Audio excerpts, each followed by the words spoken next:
with the price of silver and gold now at record historical highs, with silver having just broken through $110 an ounce for the first time on record in nominal terms. I thought we could take a more historical view at this situation, looking at currency debasement, what historical high precious metal prices have indicated, and what we can learn from all of this. Because I believe that only by learning from our past can we more fully understand our present and take the power to shape the future into our own hands. Here, we see billions in hard currency, or at the very least, it used to be. None of these currencies technically exist anymore. An endless array of defunct notes from every corner of the globe. Weimar Germany, Zimbabwe, Venezuela, the Soviet Union. Each one tells the same story. Story that's been repeated throughout human history, and if you think it can't happen to your currency, well, just stay with me, because what I'm about to show you suggests that we may be watching the same ancient pattern unfolding right now in real time.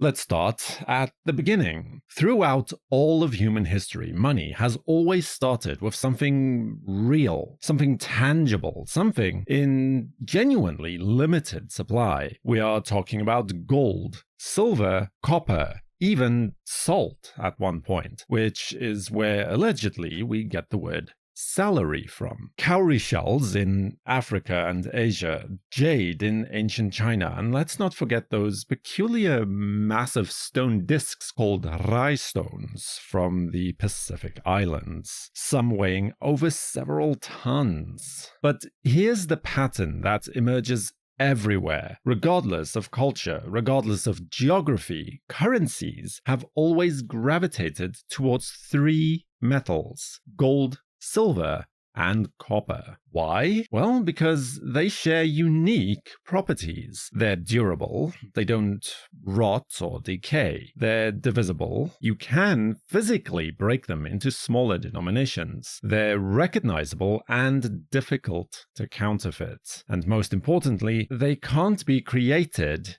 out of thin air, though many an alchemist certainly has attempted. The supply is also limited by nature herself, by the effort required to mine and refine them. The scarcity isn't a bug, it's the entire point.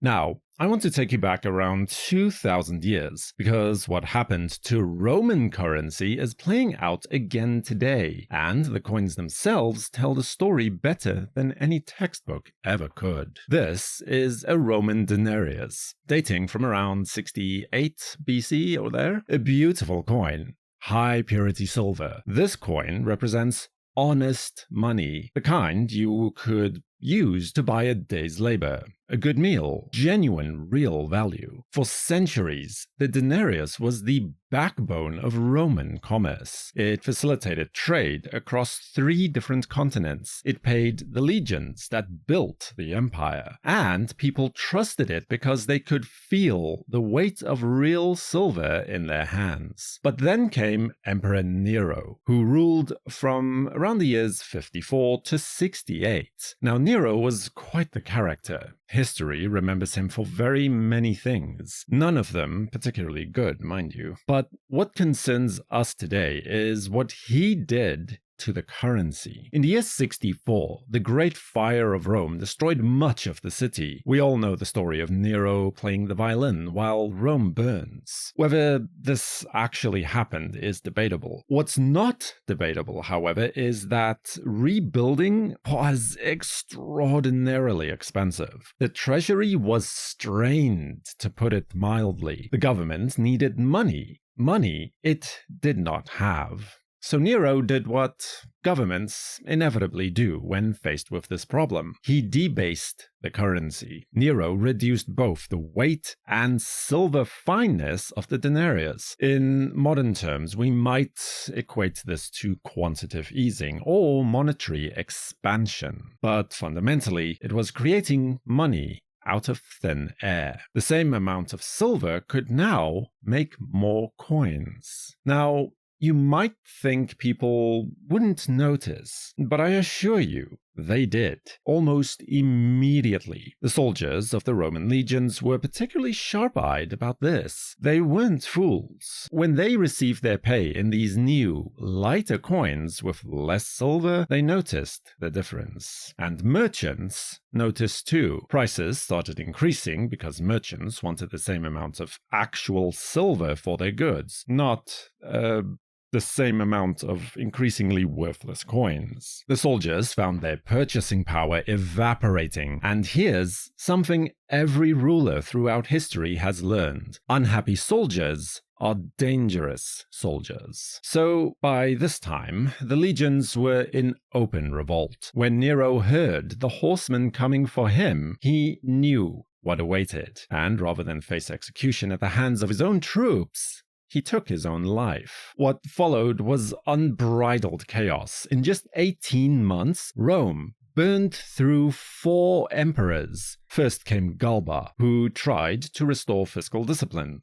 The soldiers wanted bonuses to compensate for their devalued wages. After just 8 months, they dispatched him as well. Then came Otho, who lasted barely 3 months before being defeated in battle by Vitellius. Vitellius himself ruled only about 8 months before being defeated by Vespasian. His end was a particularly gruesome one. Captured, tortured, dragged through the streets of Rome, and then executed in front of a massive crowd. Vespasian had certainly learned a critical lesson from this bloodbath. Stable money means a stable empire. People need to trust their currency, and soldiers need to know that their pay will hold its value. So he did something clever, restoring higher silver content and rebuilding trust, and Vespasian kept it stable for the entire 10 years of his reign. But how did he fund all of this without simply printing more money? Well, he simply raised taxes, including a rather famous tax on urine, which was used in the tanning of leather back in those days. As his son allegedly quipped when questioned about the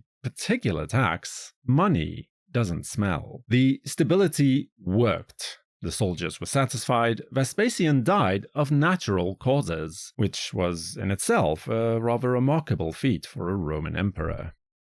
But here's where the story gets really interesting. The lesson about stable currency did not last. Successive emperors couldn't resist the temptation. The debasement continued, gradually at first, then accelerating over time. By the time of Emperor Hadrian, famous for building Hadrian's Wall across Britain, the trend was clear. The silver content continued its slow decline. Fast forward to Commodus, who ruled from 177 to 192, who allegedly kept a harem of 300 people, and his favorite hobby was dressing up as a gladiator and fighting in the arena, though oftentimes only with wooden swords. Under his rule, the debasement continued. You can see it in the coins themselves. They're losing that bright silver sheen. Compare these denarii side by side. The earlier ones gleam with silver, while the latter ones look increasingly dull and even coppery. Then came the Severan dynasty and emperors like Caracalla. He murdered his own brother in their mother's arms, no less. Then had allegedly 20,000 people executed for the so-called crime of mourning his brother's passing. When the army demanded more pay, new denominations were introduced with even less silver content. If you look at coins from this period, the silver sheen is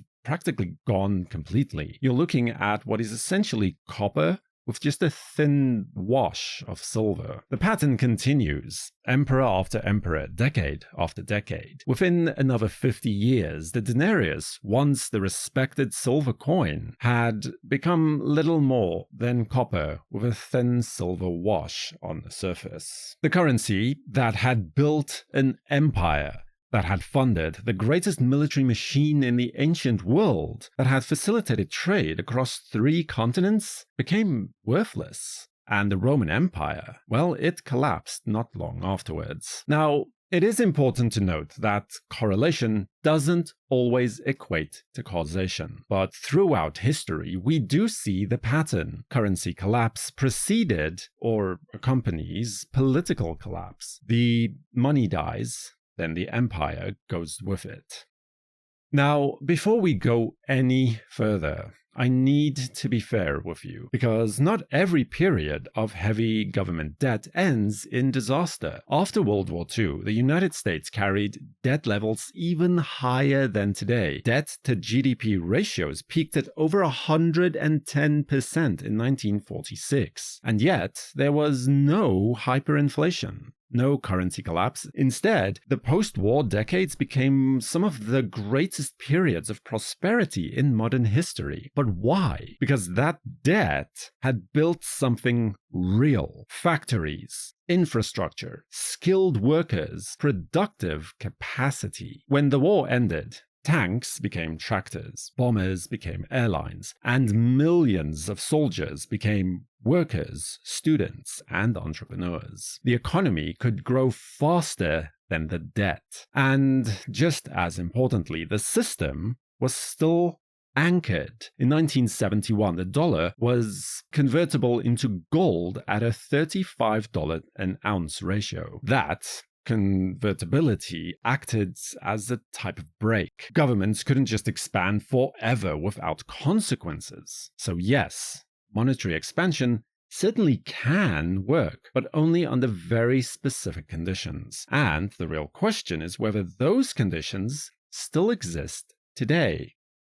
Now, you might be thinking, okay, fun history lesson, but what does this 2,000-year-old Roman coin have to do with me? Well, more than you might think, because we're watching a very similar pattern play out right now, across the entire globe.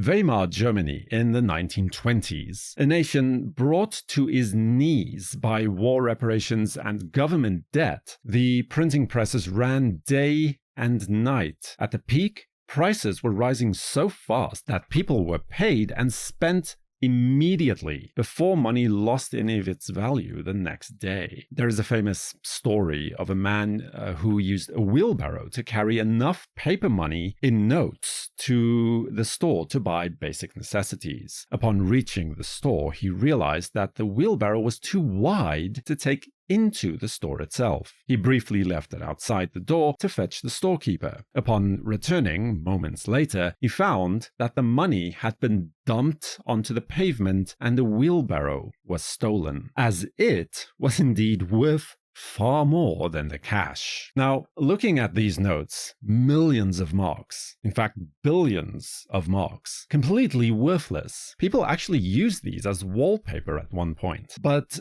here's what's fascinating from a precious metals perspective. Gold tended to hold its purchasing power far better than paper marks during this collapse. While paper currency became worthless, those who held gold coins still acquired real assets. Zimbabwe in 2008, when a $100 trillion note was printed. 100 trillion with a T. At that point, even these huge denominations struggled to buy even the basic necessities. Venezuela, more recently, the bolivar lost the vast majority of its value over just a few years. Doctors and engineers were working as Uber drivers to try and earn enough foreign currency because their own currency had become worthless. People were weighing the cash by the kilogram instead of just counting it. Lebanon, Argentina, Turkey, the list keeps going on. Different decades, different continents, different political systems, but always the same pattern repeating. Government spending exceeds revenue, borrowing begins, debt compounds. Eventually, they turn to the printing press. Inflation accelerates, confidence collapses, and the currency dies.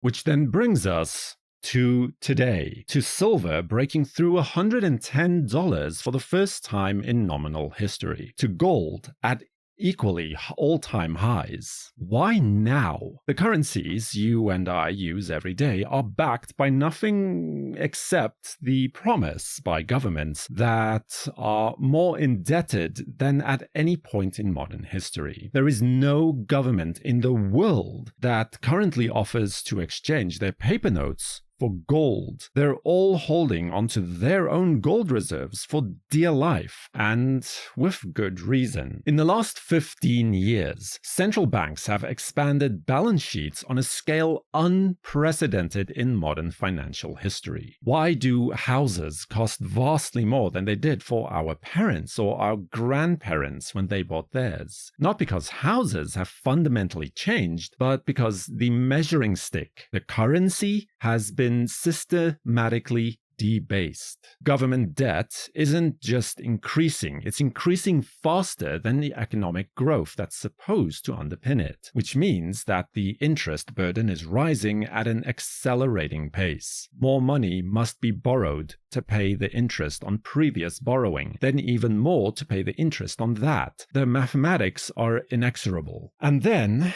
you see precious metal prices surging like this. It's the market trying to tell us something. It's people around the world recognizing the same pattern our ancestors recognized in Rome, in Weimar Germany, in every currency crisis throughout history. They're moving from promises to reality, from paper to metal, from government IOUs to something that cannot be printed. Now, I know what some of you are thinking. Oh, sure, we've heard all of this dollar collapse nonsense for decades. It hasn't happened. Why should it be any different this time? And that's a completely fair question. The modern financial system is far more complex than anything that Rome or Weimar ever dealt with. Central banks coordinate globally. The dollar remains the world's reserve currency. In terms of crisis, people often flee towards the dollar, not away from it. Some economies argue that governments, who each control their own currency, can never truly go bankrupt, that modern inflation is actually healthy, that comparisons to Rome are alarmist. And they might actually be right. But here's the problem with that confidence. Every civilization in history believed that it had discovered the formula that made it different, that the old rules no longer applied. Rome thought its empire was eternal. Britain thought the pound would always rule global trade. The Bretton Woods system was supposed to be permanent. None of them were. And this is why precious metals still matter. You don't have to predict collapse to justify holding them. They're not a bet, they're a hedge, they're insurance. Because throughout 5,000 years of human history, gold and silver have never gone to zero, not one single time. Can the same be said for government promises? So what can we learn from these coins and banknotes? First, the pattern is always the same. It starts with honest money, real gold and silver. Then comes the convenience of paper notes backed by metal. Then the backing is gradually removed. Then comes the printing. Then comes the inflation. Then comes the crisis. Second, the decline can be slow or fast, but the direction is always the same. The Roman denarius took nearly 300 years to reach near zero silver content. Weimar Germany took just a few years by comparison. Zimbabwe, Venezuela, mere months in those cases. The pattern is accelerating. Third, those who understand what's happening can position themselves accordingly. In every currency crisis throughout history, those who held physical precious metals, productive assets, and businesses with pricing power didn't just survive, they thrived. They made it to the other side, while others lost everything. Now, there's a reason that gold and silver have been money for 5,000 years. There's a reason that when crisis comes, people instinctively reach for precious metals. Because unlike government promises, unlike paper notes, unlike digital entries in a database, gold and silver can't be printed. Their supply is limited by nature herself. Throughout history, there's been a delicate balance of power between those who govern and those who are governed. When people can hold their own wealth in something the government cannot control, cannot debase, or cannot confiscate easily, that provides a check on unlimited power. It's a form of economic liberty, if you will. The founders of nations understood this principle. They knew that control of money is control of everything, which is why they built systems with checks and balances, with limitations on government power. But history also teaches us that these same systems erode over time. The temptation to print, to borrow, to spend beyond one's own means is a temptation that no government has ever permanently resisted. So when I look at these banknotes, billions and billions of currency units that once bought real goods and services, but now buy nothing, I don't see just interesting collectibles. I see warnings. Warnings from history. Lessons paid for by destroyed savings of millions of ordinary people who trusted their government's promises. And when I see silver breaking through $110 an ounce, when I see gold at all-time highs, I don't see a bubble. I see a signal. The market is trying to tell us something. It's telling us that the same pattern might be repeating, that the same forces that destroyed the Roman denarius, that destroyed the Weimar mark, that decimated the Zimbabwean dollar, once a symbol of the breadbasket of Africa, then Venezuela just barely a decade ago, those same forces are at work today still. The question isn't whether currencies will be debased. History shows us that they always are. The question is, will you recognize the pattern this time? Because only by learning from our past can we more fully understand our present and take the power to shape our own future into our own hands. History may not repeat exactly, but as Mark Twain allegedly said, it oftentimes rhymes. And right now, the rhyme is getting louder. If you found this journey through monetary history interesting, then subscribe to WNN. For the World Numismatic News, I am Numisman saying thank you for watching, keep collecting, and have a fantastic day.